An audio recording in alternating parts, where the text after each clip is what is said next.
Well, here we are again for Reseller Truths, part 1.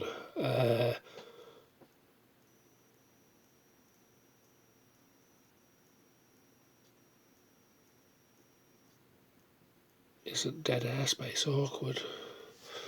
Yeah, so, sharing. Let's talk about sharing. Just imagine this scenario.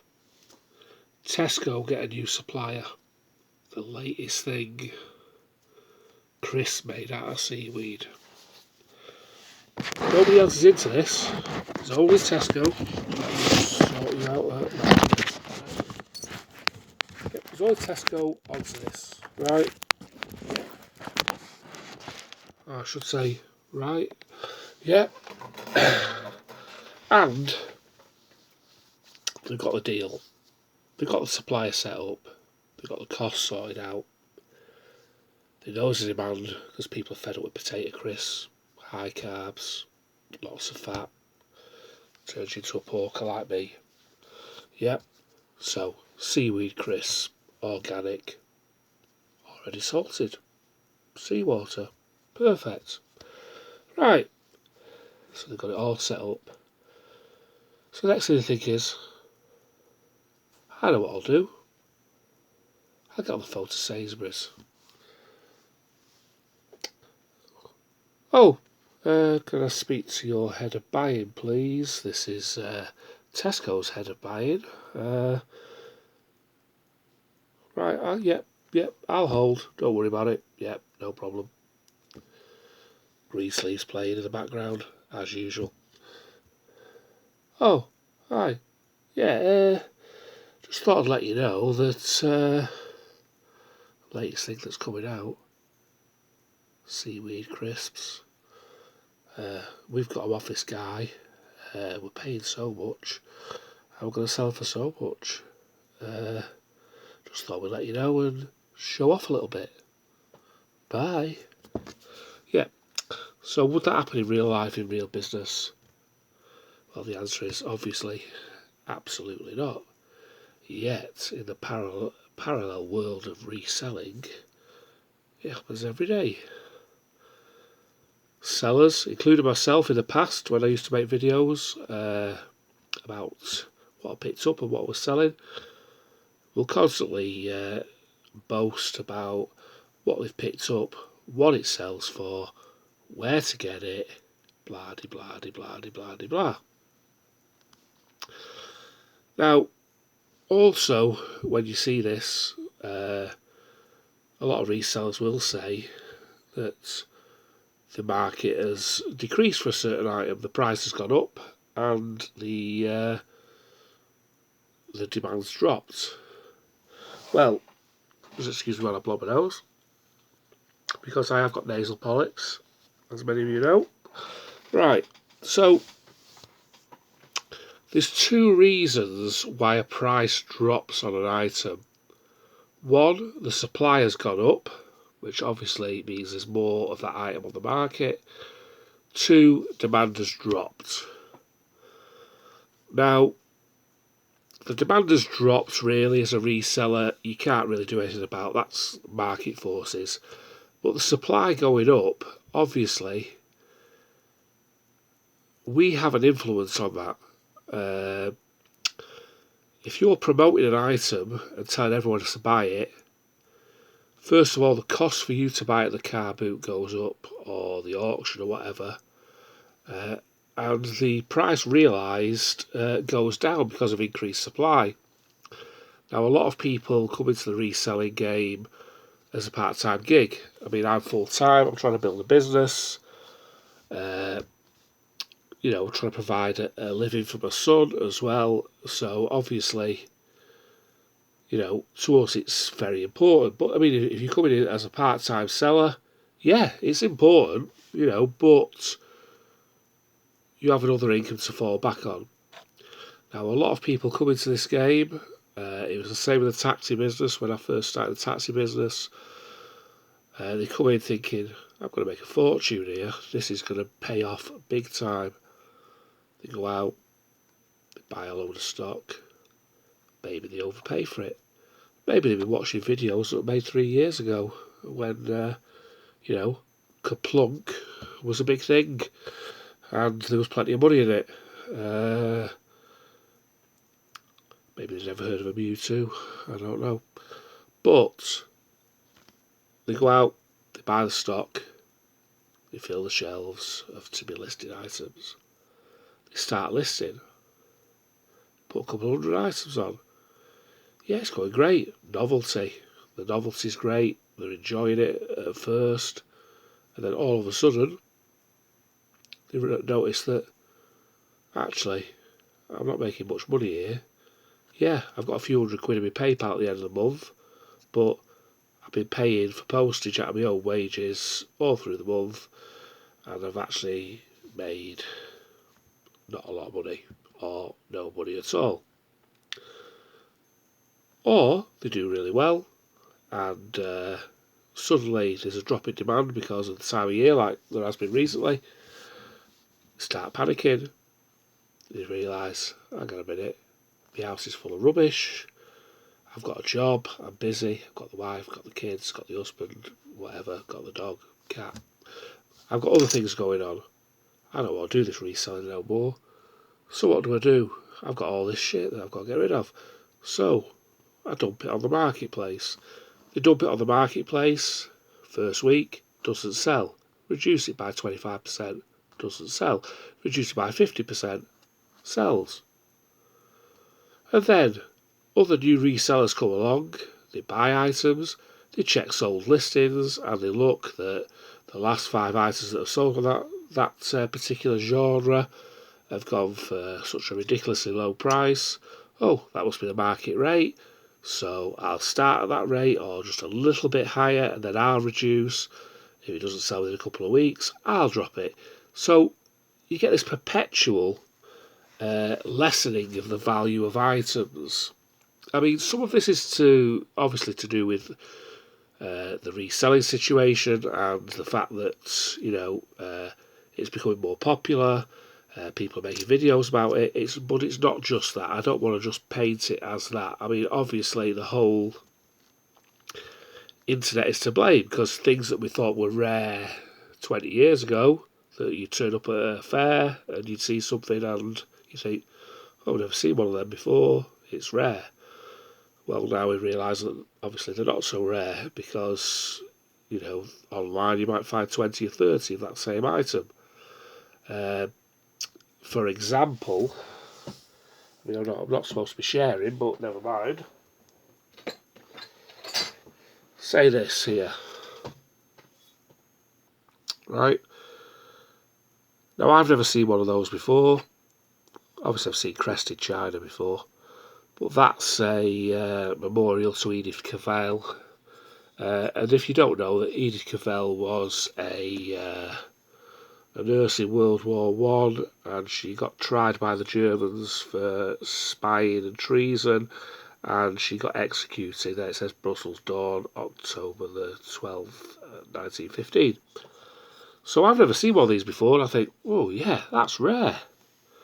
But as soon as I look on do a Google search, I realise that several people have sold these. I mean, it's a good item, don't get me wrong, but the internet itself has opened up markets in terms of the fact that a lot of items that we thought were rare a long time ago, when we were looking locally for stuff, has proved not to be the case.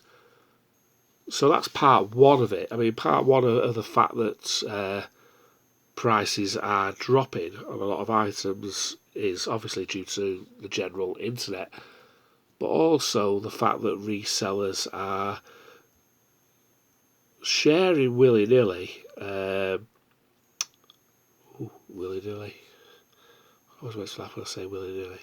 Right, yeah, people are sharing too much information. It's not a problem to me, because I've created a barrier to entry, really, in what I sell. You know, you've got to be prepared to list a lot of items and also pay a lot of money for an anchor shop every month. So there's a certain barrier to entry. But to the new guys coming in, where there's no barrier to entry, I worry for you really, because I think that everybody's chasing the same items, trying to sell them for similar prices, and demand hasn't increased. The demand has stayed pretty static, or maybe even with the way that things are going at the moment, with the fact that, let's say for example, your clothing sellers, there's been a rise steadily over the last few years of cheap imported goods, brand new, which of course is going to affect your market. Also, if the economy, I mean, at the moment the economy is struggling slightly, but I mean, if the economy picks up slightly, suddenly people don't want to be buying second-hand items. They'll go into new, or more will go into new than were in there before. So these market factors could be apparent. But then again, when you've got somebody on YouTube who obviously the customers aren't watching, but people who are reselling or want to resell are watching, who suddenly says, "Oh yeah, I mean I don't know nothing about clothing, but say Ralph Lauren, a Ralph Lauren shirt is a good pick-up. You can buy it at such and such, sell it at such and such. There's a big demand. Great." So if that item's selling, say, 1,000 items a month on eBay UK, and at the moment there's 1,000 items a month going on, everybody's happy, 100% sell-through rate. But if suddenly every man and his dog is looking for the same item, and they put it on eBay all at the same time, and suddenly there's 3,000 items for sale, and there's still 1,000 items being bought at the other end, two things happen. The price drops and your sell-through rate drops. I operate on a very low sell-through rate, so really this isn't applicable to me. But I think many of the people who are trying to make a semi-decent living on 500 or 600 listings of mediocre, readily available, contemporary items will be starting to struggle. And I just think that it's about time that the reselling community had a wake-up call and realise that, loose lips sink ships, as they used to say in World War II. Walls have ears. There's another one. Be careful what you're sharing. You find something great. It's the same. It's been the same for me. You've got the temptation to boast about it. Yeah, look what I've got. Isn't it great? And aren't I great? And I bought this for £3 and it's going to be worth 30 grand or whatever. Exaggeration. But there's no need to do that. For a minute's boasting, you could be doing your business irreparable damage. There's plenty of people, and I've noticed, I'm in the Facebook groups, or I have been in all of the Facebook groups in the past. I'm in one at the moment, but I'm in the Facebook groups, and 10%, if you're lucky, of people contribute. The rest are just there in the background, like little bots, just gathering information. They're not telling you what they're selling, because they're clever. But they're learning what you're selling. They're learning, oh, right, he goes to that auction, does he? Oh, I'll give that a look. And slowly but surely, you are destroying your own market. I mean, I've been as guilty as hell of this. When I first started making videos, I used to do a sales report and go into detail of every item I sold, what it sold for, how much I picked it up for. And I always remember that my auntie said to me at the time, she said, "Why the hell are you doing this? Why are you telling people?" And I went, "Oh, no, it's alright, there's loads to go around, there's plenty for everybody, blah, de blah, de blah, de blah, de blah." But as time went on, and I went from doing a couple £100 a week to sort of like 800, maybe £1,000 a week at the time, and the sales were growing, and I was finding better stuff, and the videos were getting more and more views at the time. I noticed that I was getting quoted here, there, everywhere across the internet Ken does this, Ken does that. Look at his store, follow his store. This guy knows what he's doing. This guy finds and sources interesting items. And it went on and on and on. Then I noticed that a couple of people who followed my store were suddenly selling the same items that I was selling. Never before had they touched the items that I dealt in. And they're selling them. Now, that creates a problem. First of all, I'm worried that they're going to sell for less than I am, so undercut me. But that is the small problem. The big problem is the items that I buy are bought from certain places, and you know, by looking at my store, seeing what I sold, they could go to those places and buy the same items and basically outbid me for items, which makes it quite difficult not to make a profit. I mean, I've always made a profit, but to make a sustainable profit where I can pay my fees, buy new stock, expand and take a wage out of it.